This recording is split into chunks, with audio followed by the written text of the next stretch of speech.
ابھی موت نہیں لکھی ہے، چوٹی سے بھی نہیں مرو گے بلکہ مودی سے بھی نہیں مرو گے ہوگا، اور اگر ہوگا تو حضور کی محبت میں ہوگا۔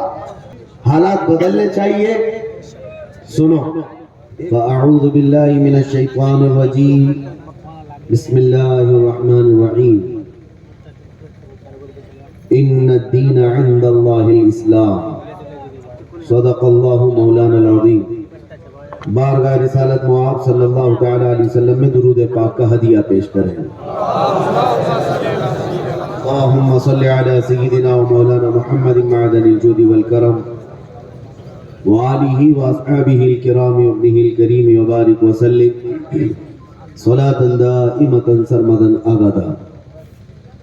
عزیزان گرامی وقار، رات کافی گزر چکی اور آپ اتنی تاخیر سے یہاں پر بیٹھے ہیں۔ یقیناً آپ کا جوش و جذبہ اور ولولہ یہ بتا رہا ہے کہ آپ کسی دنیاوی نیتا کے لیے نہیں، تاجدار مدینہ کے لیے بیٹھے ہیں۔ اور یہ امت ہمیشہ حضور پاک صلی اللہ تعالیٰ علیہ وسلم کے نام پر جمع ہوتی رہی ہے، بس کچھ بڑے بننے والے لوگوں نے اس پوائنٹ کو نظر انداز کر دیا اور قوم کو دوسرے کاموں میں جمع کرنا شروع کیا۔ ہزار پیر آئیں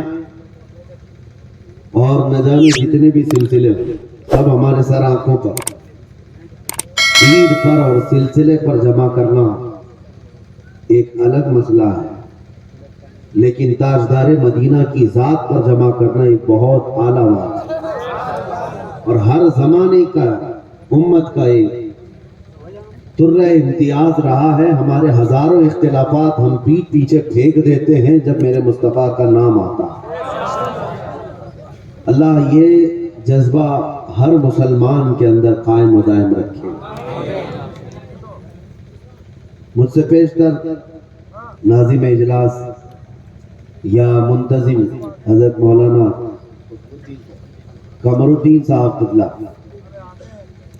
جن کی دعوت پر میں حاضر آیا، انہوں نے بہت لمبا چوڑا تعارف کرایا۔ میں اتنا تعارف کے قابل نہیں ہوں اور نہ ہی میں اس طرح کا ہوں جس طرح سے انہوں نے بتایا۔ میرا ایک مختصر سا تعارف ہے، میرا ایک مختصر سا انٹروڈکشن ہے، بس وہ یہی میرا تعارف مجھے ہر جگہ لے جانے پر مجبور کرتا ہے۔ مجھے کبھی یہ دیکھنے کو نہیں ملتا کہ مجھے جہاں سے دعوت دی جا رہی ہے وہ کتنا بڑا شہر ہے، کتنا بڑا گاؤں ہے، یہ تو پہنچنے کے بعد ہی پتہ چلتا ہے۔ اور وہ ہمارا تعارف صرف اتنا ہی ہے جس کو میں خود اپنے انداز میں عرض بھی کرتا ہوں، یا رسول اللہ تیرے عشق کی بدولت مجھے زندگی ملی، ورنہ ہم اپنے آپ میں کچھ بھی نہیں۔ اگر میرے مصطفیٰ کا نام نہ ہو تو ہماری زندگی کا کوئی حاصل ہی نہیں۔ یا رسول اللہ تیرے عشق کی بدولت مجھے زندگی ملی ہے، میری بات بن گئی ہے تیری بات کرتے کرتے۔ سبحان اللہ سبحان اللہ۔ میری بات بن گئی ہے تیری بات کرتے کرتے۔ اور ایک فارمولا یاد رکھ لو، ان کی بات کرو ہر دل پہ راج کرو۔ نبی پاک صلی اللہ تعالیٰ علیہ وسلم کی ذات پاک ایک ایسی اللہ تبارک و تعالیٰ کی بنائی ہوئی یہاں دنیا میں شخصیت ہے کہ ساری دنیا اس ذات کے ارد گرد ہے۔ وہ جو نہ تھے تو کچھ نہ تھا، وہ جو نہ ہو تو کچھ نہ ہو۔ تمہارا تعارف، تمہاری عزت اسی نبی سے وابستہ ہے، حتیٰ کہ لوگ مشہور ہونے کے لیے آج حضور پاک صلی اللہ تعالیٰ علیہ وسلم کی گستاخیاں بھی کر رہے ہیں، اور ان کا مقصد صرف اور صرف اپنی قوم میں ہیرو بننا آج ایک فیشن بن چکا ہے دشمنان اسلام کے درمیان۔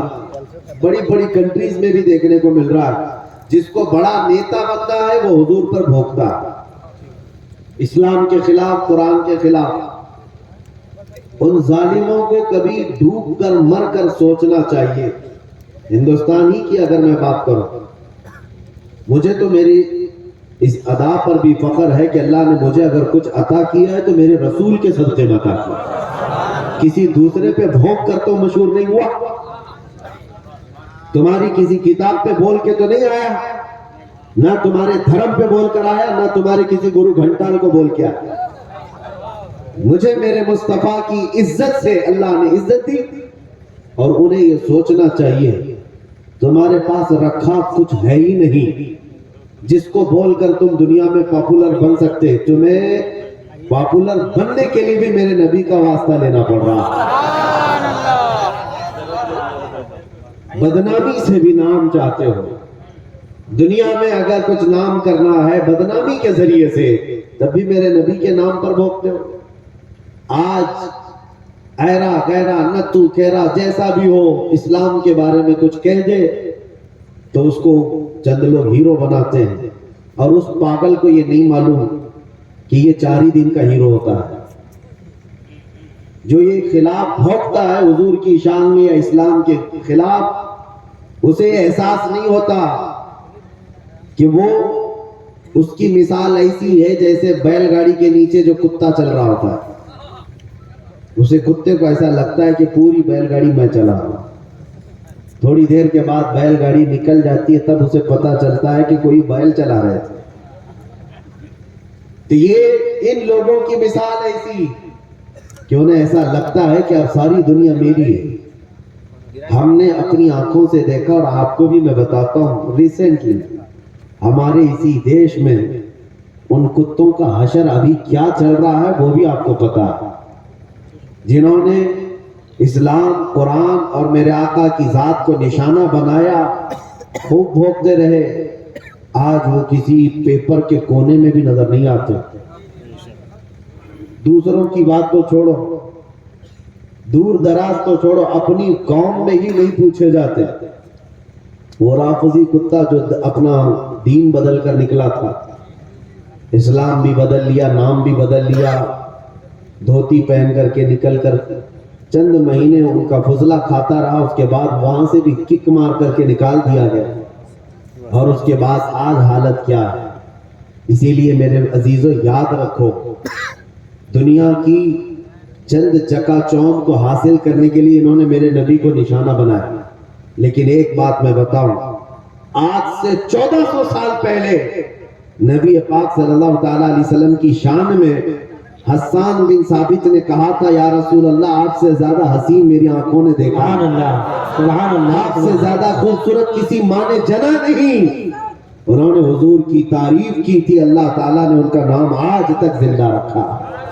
سبحان اللہ، حضور کی شان میں تعریف کرنے والے، باقی جو بھوکنے والے تھے ان کے تو نام بھی یاد نہیں لوگوں کو، جو اسلام کے خلاف دسیسہ کاریاں کرتے ہوئے اپنی زندگیاں تباہ کر گئے۔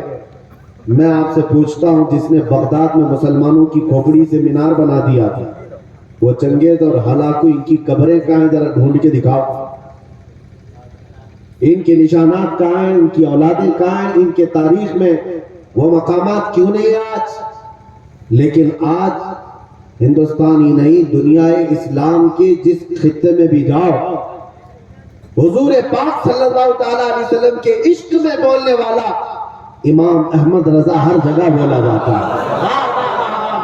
امام احمد رضا کا چرچا ہر جگہ ہوتا ہے۔ کیوں ہوتا ہے؟ اس لیے کہ اس اعلیٰ حضرت نے اپنی زندگی حضور کے عشق میں فنا کر دیا تھا۔ اسی لیے انہوں نے کہا تھا، یا رسول اللہ کہ جان کی اکسیر ہے الفت رسول اللہ کی، خاک ہو کر عشق میں آرام سے سونا ملا، جان کی اکسیر ہے الفت رسول اللہ کی۔ ایک پوائنٹ سمجھ کر کے چلو میرے عزیزوں، میں آپ کو یہی دینا چاہتا ہوں، آج کے حالات گھبرانے کی ضرورت نہیں، بہت تیزی سے ابھی بدلیں گے، امتحانات آئیں گے ابھی تمہارے یہاں، بہت تیز آندھیاں آنے والی ہیں یہ اگلے چند سالوں میں۔ آندھیوں سے مراد صرف یہی ہواؤں کی آندھیاں مت سمجھو، کفر و شرک کی آندھیاں، ظلم و ستم کی آندھیاں، اور دن دہاڑے جو مسلمانوں کا قتل عام ہے یہ بڑھتا جائے گا۔ میں حدیث کی روشنی میں بتا رہا ہوں، حدیث کی روشنی میں بتا رہا ہوں، بڑھتا جائے گا۔ تمہارا امتحان ہے، ابھی تو خالی چٹھی دکھا کر کے لوگوں کو لبھانے والے بابا آئے ہوئے، کہ تم نے کیا کھایا, تم گھر میں کیا کر کے آئے, چٹھی دکھا دیں گے. ابھی تو دجال کا آنا باقی ہے. دجال آئے گا, وہ تو تمہیں بارش برسا کر دکھائے گا, مرے ہوئے آدمی کو زندہ کر کے دکھائے گا. اتنے بڑے امتحانات ہونا باقی ہے. اس زمانے میں تمہارا کیا ہوگا, تم کس طرح سے زندگی گزارو. ایک علاج میں بتاؤں, ہر زمانہ چاہے جیسی بھی سختیوں والا ہے, کل کو اگر فسادات بھڑکا دیے جائیں, تمہارے سامنے تمہارے بچے ذبح کر دیے جائیں, تمہارے سامنے تمہاری عورتوں کے دوپٹے چھین لیے جائیں گے, قرآن پاک کو جلانے کی کوششیں ہوں گی, مسجدوں کے مینار اور گنبد ختم کر دیے جائیں گے, یہ سارے حالات بڑھتے جائیں گے. تو کیا تم ان طوفانوں سے گھبرا کر یہ فیصلہ کر لو گے کہ جب تک میں اس دین میں رہوں گا روزانہ ایک مصیبت کو جھیلنا پڑے گا, اچھا ہے ان کی جے کروں, جیسے کچھ چلے گئے. تو میرے عزیزو, اگر تمہارا قدم ذرا برابر ڈگمگا گیا تو پھر آج ہی سے طے کر لو کہ تم ایمان میں آئے نہیں تھے, منافقت میں تھے. نفاق تھا. جس کا ایمان ہے وہ ان آندھیوں میں ایک ہی سہارے کے ساتھ زندہ رہے گا. ایک ہی سہارا, چھوڑو کوئی قائد نہیں ملنے والا, مشکل ہے. رہنما, قائد, جماعت, پارٹی, نگراں, سپہ سالار, یہ سب ایک طرف رکھو. ان حالات میں تم ہر طرف دیکھتے رہو گے جس کو اعلیٰ حضرت نے فرمایا ہے, ساتھی ساتھی کہہ کے پکارو, ساتھی ہو تو جواب آئے. پھر جھنجلا کر سر دے پٹخو, چل رہے مولا والی ہے. حالات ایسے آئیں گے کہ تم ساتھی ساتھی کہہ کر پکارتے رہو, مدد کے لیے کوئی نہیں آنے والا ہے. اس زمانے میں ایک ہی سہارا ہوگا. فرمایا بزرگوں نے کہ جس کے سینے میں میرے مصطفیٰ کی محبت ہوگی, ان آندھیوں سے وہ ٹکرا کر کے بھی ثابت قدم رہے گا. وہ ثابت قدم رہے گا, ہر آنے والی آندھی کا رخ موڑ دے گا. قتل بہت سارے ہو جائیں گے, امتحانات بہت سارے ہو جائیں گے, لیکن نبی پاک صلی اللہ تعالیٰ علیہ وسلم کا سچا شہدائی اور سچا وفادار ان آندھیوں کو فیس کرے گا, مقابلہ کرے گا, اور اللہ کی مدد آئے گی. اللہ کی مدد آئے گی. اللہ کی جو سب سے بڑی مدد آنی ہے, انتظار ہے سب کو. حالات بدلنے چاہیے. سنو, ایک بشارت میں دیتا, یہ شعر یوں ہی میں نے سنا تھا, کچھ دیر کی خاموشی ہے پھر شور آئے گا. کچھ دیر کی خاموشی ہے پھر شور آئے گا. آج کتوں کا وقت ہے, کل ہمارا دور آئے. یہ یوں ہی نہیں کہتا, یوں ہی نہیں کہتا. اللہ کی سب سے بڑی مدد جو آنے والی ہے وہ قریب ہے, قریب ہے, قریب ہے. وہ کس طرح سے آئے گی؟ ان قریب مدینہ طیبہ سے امام مہدی کا ظہور ہوگا, اور امام مہدی آئیں گے خانہ کعبہ کے بعد, اور اس وقت اقطاب, اوتاد, ابدال, اولیاء ان کے ہاتھ پر بیعت کریں گے. پھر وہ نکلیں گے اور پھر ملک شام آئیں گے. تو امام مہدی کا زمانہ ان قریب ہے. میرے مصطفیٰ کی حدیثوں کا مفہوم میں آپ کے سامنے رکھ رہا ہوں کہ جب وہ دور آئے گا پوری دنیا میں سوائے اسلام کے کچھ نہیں ہوگا. آپ نے ابھی شاعر سے سنا, اسلام تھا, اسلام ہے, اسلام ہاں صرف تمہارے گاؤں میں نہیں رہے گا, انشاءاللہ امریکہ میں بھی رہے گا, یورپ میں بھی رہے گا, افریقہ میں بھی رہے گا, اور جتنے چیختے چلاتے ان کی گردن پہ بھی رہے گا. ہاں یاد رکھو, اسلام تھا, اسلام ہے, اسلام ہے.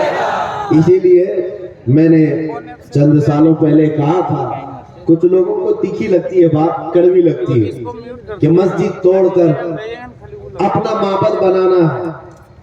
مسجد کو ختم کر دیا, شہید کر دیا. بھائی حکومت تمہارے پاس, طاقت تمہارے پاس, کورٹ تمہارے پاس, وکیل تمہارے پاس, بنا لو, بڑے زور شور سے سب بنا لو. ہم سے ایک انٹرویو والے نے پوچھا آپ اس پر کیا کہتے ہیں؟ ہم نے صرف اتنا ہی کہا کہ بنانے کے لیے کہو لیکن تھوڑا قبلہ دیکھ کر بنا لینا.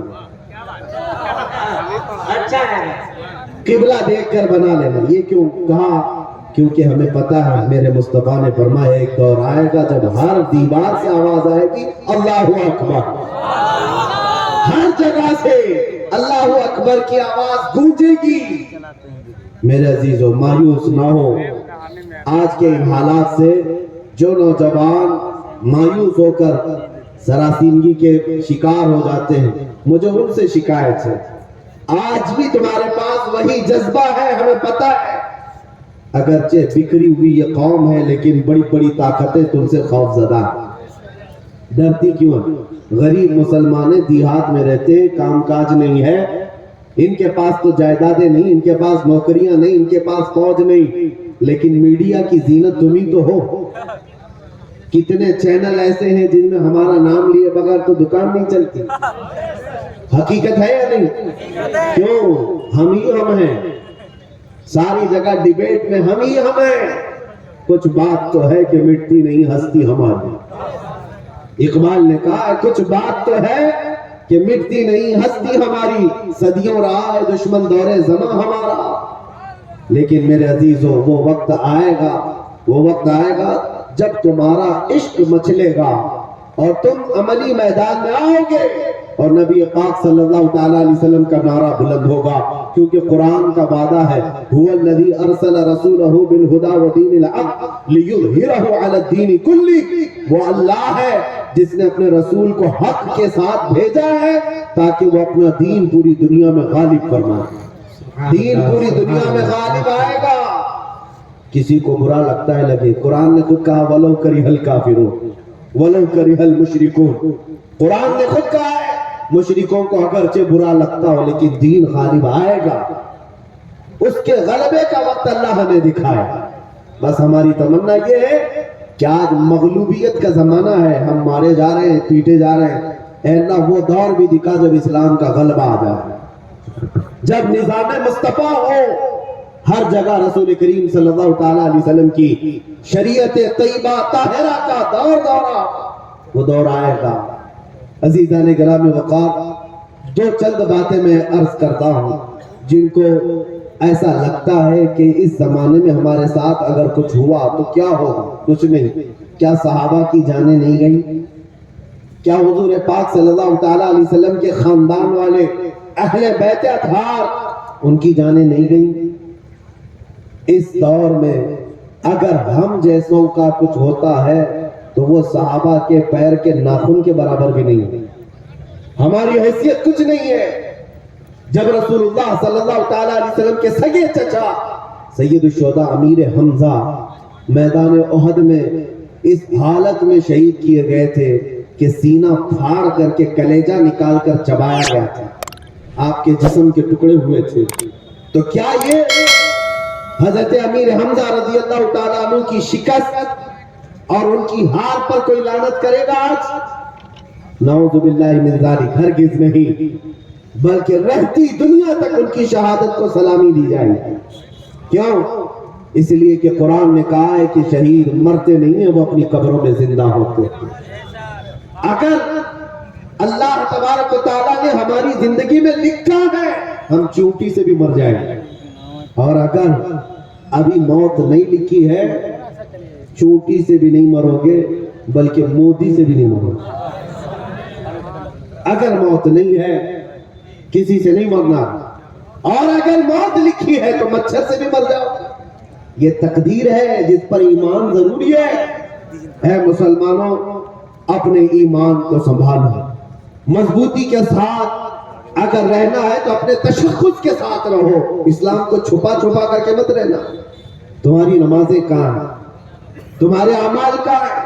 تمہارے چہرے بھی آج بدل گئے، تم خود چاہتے ہو کہ اسلام پردیس بن کر کے رہے، اسلام کو ظاہر کرو، تمہارے چہروں سے بھی تو پتا چلے کہ تم اسلام سے کتنی محبت کرتے ہو۔ تمہارے گھر کی بیٹیوں کی سروں پر اسلام تو نظر آنا چاہیے۔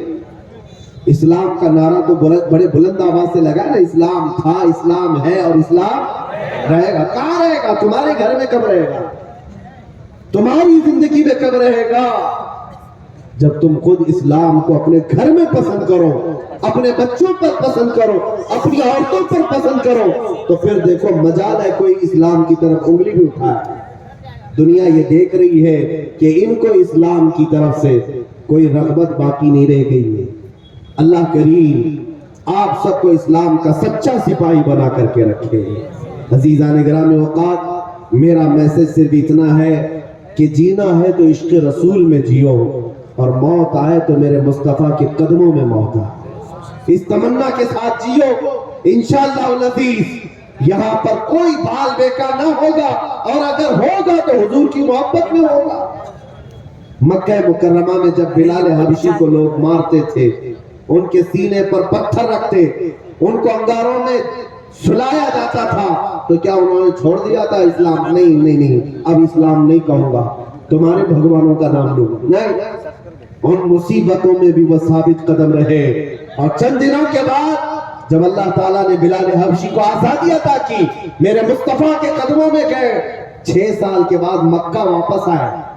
توجہ، 6 سال کے بعد مکہ جب رسول اللہ کے ساتھ واپس آئے، مکہ فتح ہو چکا تھا، اور رسول اللہ نے بلال حبشی کو کعبے کی چھت پر چڑھایا۔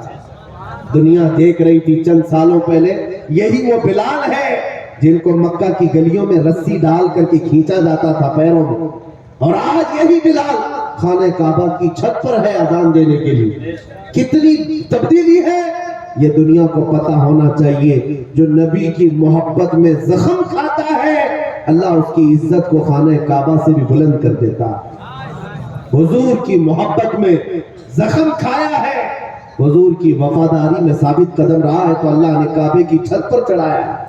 عزیزان گرامی وقار، آج اگر مصیبتیں آتی ہیں تو اعلیٰ حضرت کا یہ شعر یاد رکھ لینا۔ اعلیٰ حضرت نے بہت پیارے انداز میں ہمیں سمجھایا ہے، خوف نہ رکھ رضا ذرا، تو ہے عبد مصطفیٰ۔ خوف نہ رکھ رضا ذرا، تو ہے عبد مصطفیٰ۔ تیرے لیے امان ہے، تیرے لیے امان ہے۔ ہمارے لیے مقصد آج کی میری تقریر کا خلاصہ یہی ہے کہ انہیں جانا، انہیں مانا، نہ رکھا غیر سے کا۔ للہ الحمد میں دنیا سے مسلمان گیا۔